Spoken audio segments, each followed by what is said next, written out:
These are the last three problems for the study guide for Test 3, Quarter 2 for Algebra A. So let's take a look at them. We are going to write systems of equations to solve numbers 7 and 8. So taking a look at number 7, it says Jason bought 3 pounds of nails and 5 boxes of screws for $34. Well, that's a value equation. They're giving us the value of those nails and the screws. Now, Jim bought 6 pounds of nails, but returned 4 boxes of screws for $40. So that's another value equation because we're given a value. So they want to know what the price of a pound of nails is and 1 box of screws.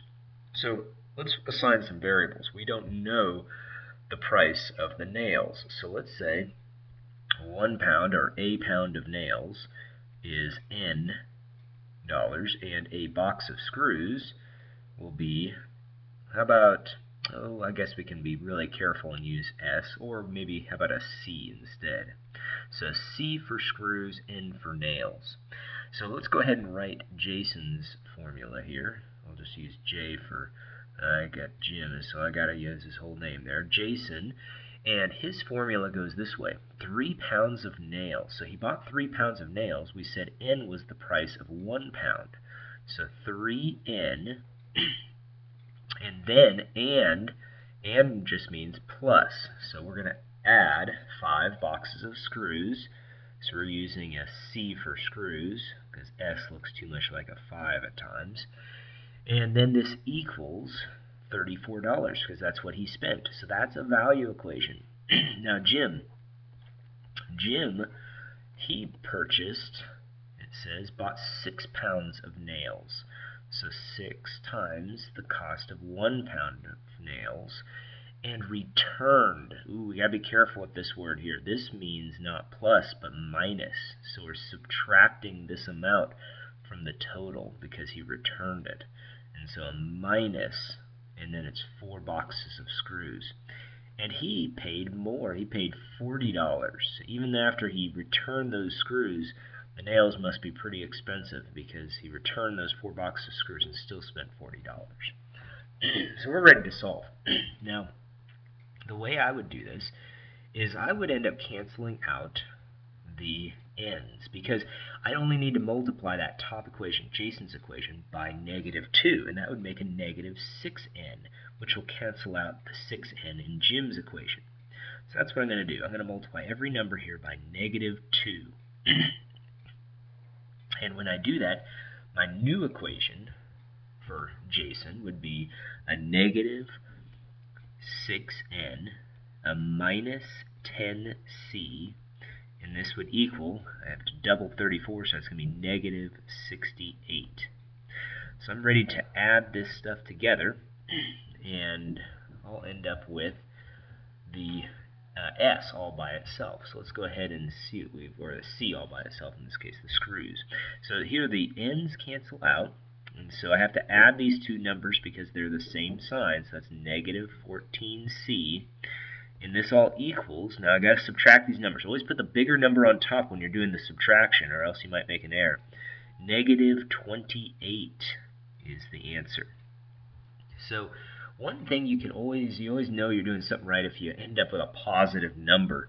That's a key sign to know something is, at least you're on the right track, because if you end up with a negative number, then you've got a problem, because that would mean that you get money back every time you buy something, and that wouldn't make sense. So we are ending up with a positive number, so when I divide by that -14, I end up with C, which is the cost of the screws, or the number of, the cost of the screws, and it's $2. So we knew that the screws wouldn't be a whole lot of money because here we returned 4 boxes of these screws and we still had to pay more than what Jason ended up paying when he bought 5 boxes of screws and 3 boxes of nails. So we suspect that the cost of the nails are going to be quite high compared to the screws. So let's see if that's the case. So we take this 2, which is the cost of the screws, and we're going to substitute that in place of C in the other equation. So now we've got 3n plus 5c. Now instead of c, though, we're going to write down 2.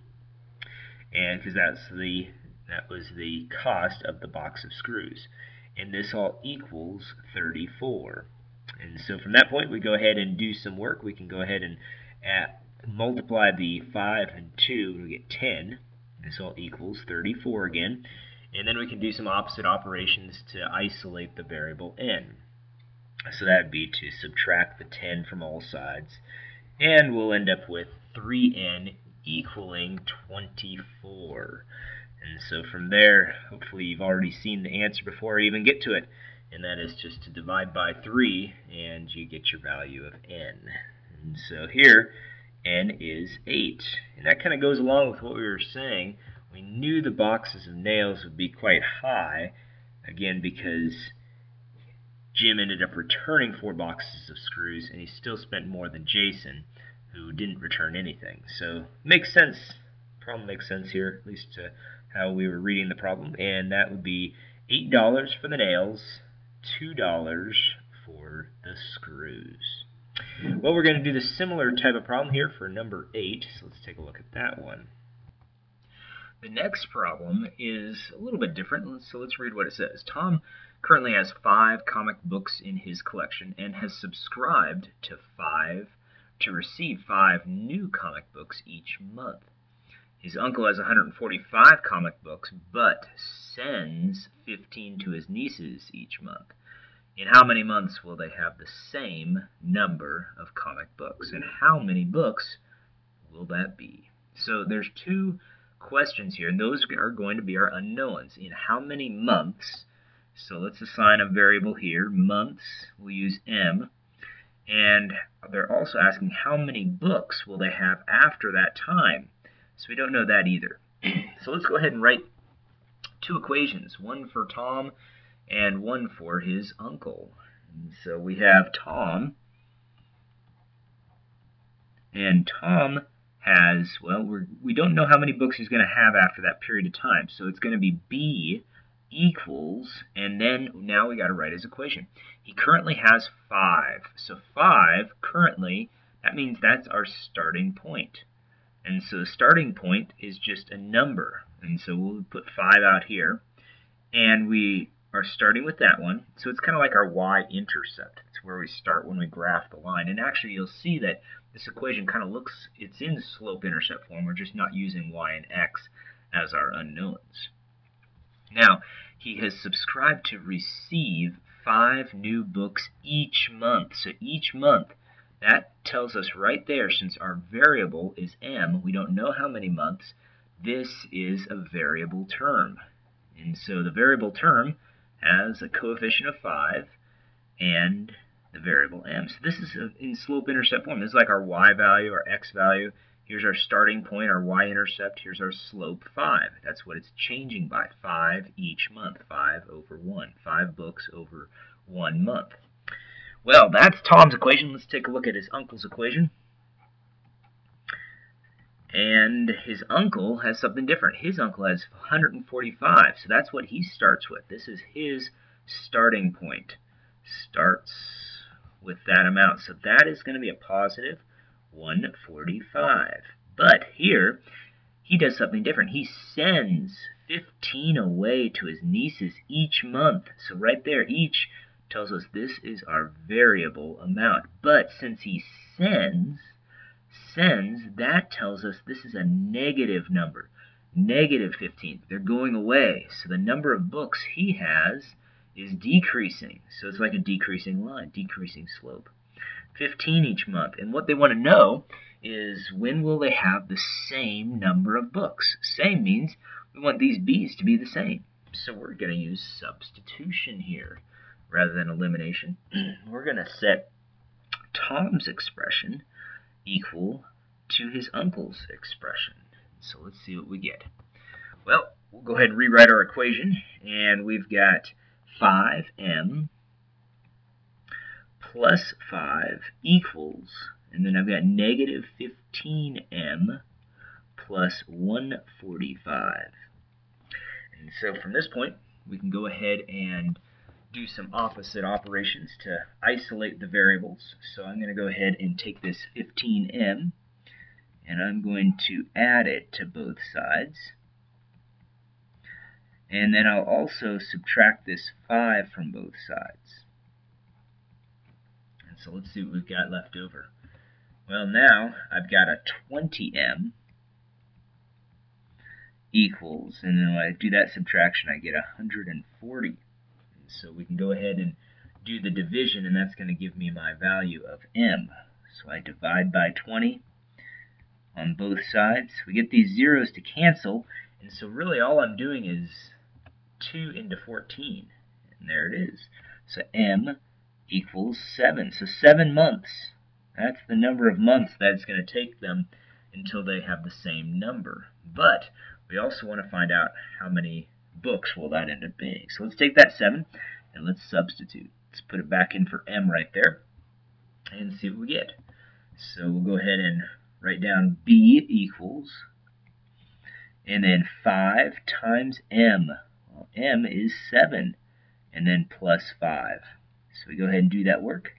b equals 35 plus 5, which is 40. So 40 books. That is the number of books it's going to be that they'll have after 7 months. So that's where the two lines will end up crossing if we went ahead and graphed those lines, b being y and m being x. Well, we've got a situation here where we're going to end up writing an equation. So whenever you see the words write an equation, we're using this formula. Y minus y1 equals m times x minus x1. Well, first thing we need to know here is what is slope. It tells us, great, we've got it right here. Slope is negative 1/2. That's the number that goes in for m. We also need to know what the y1 and x1 is. Well, we need a point. We've got it right here. Here's our x value, here's our y value. 14 goes in for x1, negative 1 for y1. So whenever, again, you see those words, write an equation, and it's going to be a linear equation, this is the formula we need. And all we need is a slope and a point. That's it, and then you'll have it. So we've got y minus, and then we put in that negative 1. So let me rewrite that so it looks a little more clear. So y minus negative 1 equals the slope, which was negative 1/2, times x minus 14. So whenever you have that minus negative, right away, change that to plus positive.